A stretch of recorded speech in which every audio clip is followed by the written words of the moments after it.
બોલો કૃષ્ણ કનૈયા લાલ કી જય। તો આજે આપણે વાર્તા કહેવાની છે। ઓલી કહેવત નીકળી ને આપણે કે હુંઘરેલો હાપ કામ આવે, તો આ વાર્તા એની ઉપરથી છે। તો સૌ પ્રેમથી સાંભળજો, લાઈક કરજો, શેર કરજો અને સબસ્ક્રાઇબ જરૂર કરજો। એક પટેલ હતા, એને એક છોકરો હતો। પછી પટેલે છોકરાના લગ્ન કર્યા, બહુ ઘેરે આવ્યા, ખાઈ પીને બહુ મજા કરે છે ને પટેલ જોવે છે કે બહુ ગમે ઈ દળનું કરતા હોય કે ગમે ઈ કરતા હોય તો હારી હારી બાજરી હોય એ લઈ લે ને બીજી ફેંકી દે। એમ ન થાય કે હા આપણે બધું સારું ચોખ્ખું કરી દાણે દાણો લઈ લઈ ને પછી આપણે બધું દળાવી। પણ આ બાઈ તો એવી ને કે ઉપર ઉપરથી હારી હારી બાજરી લઈ લે ને પછી નાખી દે અને હારા એક દી જોઈ ગયા આ તો આપણે વરહદીના દાણા છે ને આ બાયુ માણા કે 100 મહિનામાં દાણા પૂરા કરી દે, આનું કઈક કરવું જોઈએ એમ કે। ભાઈ તો છે ને પેલા આપણે દેહમાં ગારાની કોઠીઓ રાખતા, કોઠીમાં જ અનાજ રાખતા। તો બાબા તો કે છે ને બટાવ તમે દળનું કરો ને તો જે ઓલી તમે વધેલી બાજરી નાખી દો છો ને રોજ એમ કે દળનું કરી એ તમારા ખૂણામાં કોઠી મૂકીશ ને એમાં રોજ નાખતી જવાની, તમારે રોજ નાખતી જવાની એમાં ને તમે કે ખેતર જાવ ને તો તમને જે આડું આવે ને એ બધું તમારે લઈ લેવાનું। ખીલી મળે તો ખીલી લઈ લેવાની, પાણોમાં સારો પાણો ભાળો ને તોય તમારે લઈ લેવાનું એમ કે જે તમે ખેતરથી ઘેરે આવો ને તમને જે આડું આવે ને એ લઈ તમારે ખોડા ઉપર મૂકી દેવાનું કે સારું। પછી તો 100 મહિના છે, વરહદીના દાણા હતા। બાઈ એવી રીતના દળનું કરતી હતી, ગળદું સારું સારું લે જેવું તે હોય નાખી દેતી હતી, કોઠી ભરી।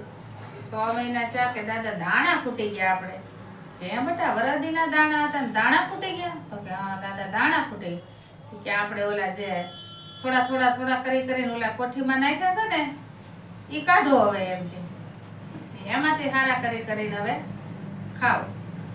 100 મહિના હારા દાણાથી વી ગયા, 100 મહિના ઓલા કાઢેલા દાણા હતા ને આ ગૌઢા માણાની એટલી બુદ્ધિ હાલે, કાઢેલા દાણા હતા ને એમાંથી 100 મહિના એમાંથી વી ગયા એટલે વરહ વહી ગયું। પછી તો ઓલી બાઈને કીધું તું કે તમારે ખેતર જવાનું એ રોજ તમને જે આડું આવે એ લેતું આવવાનું કે બાઈને કારક તો કઈક જે જડે એ લેતી આવે, પોદળો જડે તો પોદળો લેતી આવે, ચંપલ જડે ચંપલ લેતી આવે, ખીલી જડે તો ખીલી લેતી આવે, રોજ કાંઈ નું કાંઈ લેતી જ આવે। એક દી તો બાઈ ખેતરથી આવતી હતી ને મોટો જબર યારો પડ્યો મરેલો રોડ વચમાં। બાઈ કે અરર આજ તો મને કાંઈ મળ્યું નહીં ને આ યારું મળ્યો હવે મારે શું કરવું? પણ મારા હારાએ કીધેલું છે કે જે હોય એ લેતું આવવાનું, તો મારે તાજા યારું લઈ જવો છે કે મરેલો ભલે મરેલો। બાઈએ કહ્યું તગારું યારું મૂક્યું માથે, લઈને ઘેરે આવી કે બાપા એમ કે આજ તો છે ને હું ખેતરથી આવતી હતી ને મને કાંઈ નો આડું આવ્યું, નો પાણો આડો આવ્યો, નો કોદળો આડો આવ્યો, નો ખીલી આડી આવી, નો લાકડું આડું આવ્યું, કાંઈ આડું ન આવ્યું।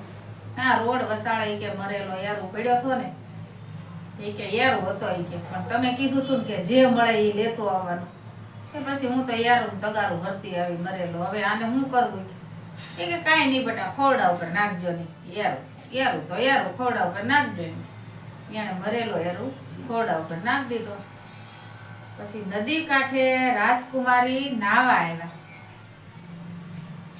નદી કાંઠે રાજકુમારી નાવા આવ્યા ને નાતા હતા ને એનો હોનાનો નવલખો હાર હતો એ કાંઠે મૂક્યો, કપડા કાંઠે મૂક્યા ને રાજકુમારી તો નદીમાં નાય છે બધી બેનપણી વારે તે ઓલો હોનાનો હાર પડ્યો હતો ને આકાશમાં હમળી ઉઠતી હતી તે હાર ભાળી ગઈ હમળીને પૂછ્યું કે કઈ યારું બેરું પડક્યું એવું છે, હમળી તો એવું જ પકડી લે, યારું પડક્યા પકડી લે હમળી યારું જાણી રાણીબાનો હાર કુંવરીનો હાર હમળી લઈ ગઈ।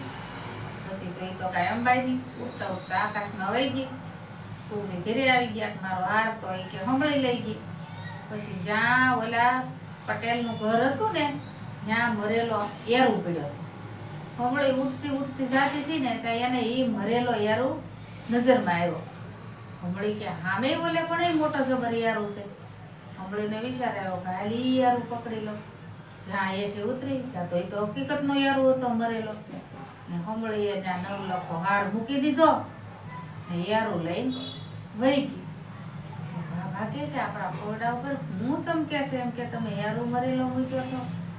સોવેતા તો હા નવલખો હાર ભાઈ કરોડો રૂપિયાનો હાર.